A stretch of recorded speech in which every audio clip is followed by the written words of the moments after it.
মার মা।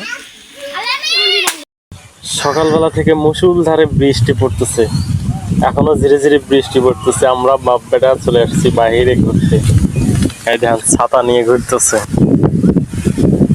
ওয়াও, তুমি বৃষ্টিতে ছাতা নিয়ে দাঁড়ায় রয়েছ।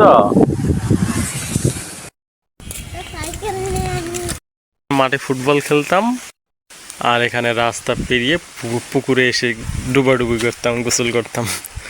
আগের দিনগুলো এখন আর খুঁজেই পাওয়া যায় না। আমার ছেলেটা দেখতে পাচ্ছেন, ও এখন পর্যন্ত খেলাধুলা বোঝেই না, শুধু সারাদিন মোবাইল টিপে।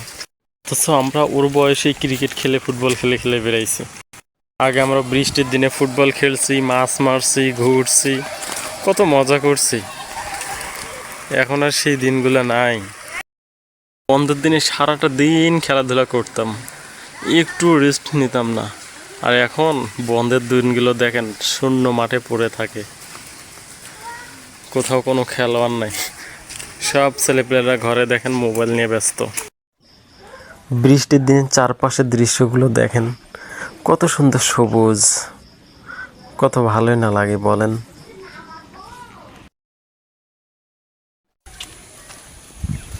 গ্রামের লোকের যাদের কাঁচা রাস্তা, এদের একটু ভোগান্তি হয় বেশি। আমাদের বাড়ির সাথে পাকা রাস্তা, তো এই জন্য আমাদের কোনো ভোগান্তি হয় না, রাস্তায় কোনো কাদাও হয় না।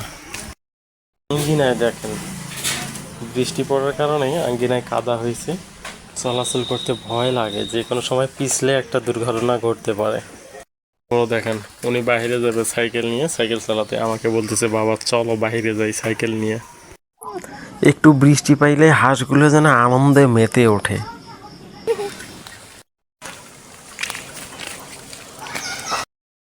এই দৃশ্যটি এখন খুবই বিরল।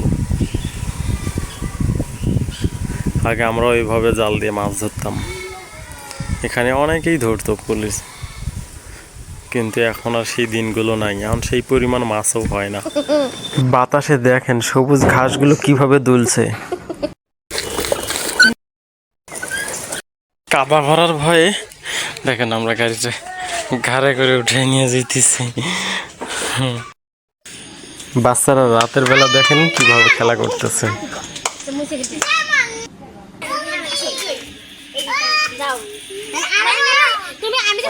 আরেকজন দেখেন বডিগার্ড রাইফেল নিয়ে ওদের পাহারা দিতেছে। মার মা।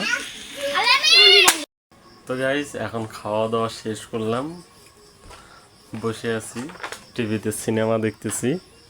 আর দেখেন মক্কেলে কি করতেছে। তো আই হোপ গাইস, ভিডিওটি অবশ্যই আপনাদের ভালো লাগবে। ভালো লাগলে অবশ্যই সাবস্ক্রাইব করবেন। Thank you. দেখা হচ্ছে পরবর্তী ভিডিওতে। Good by.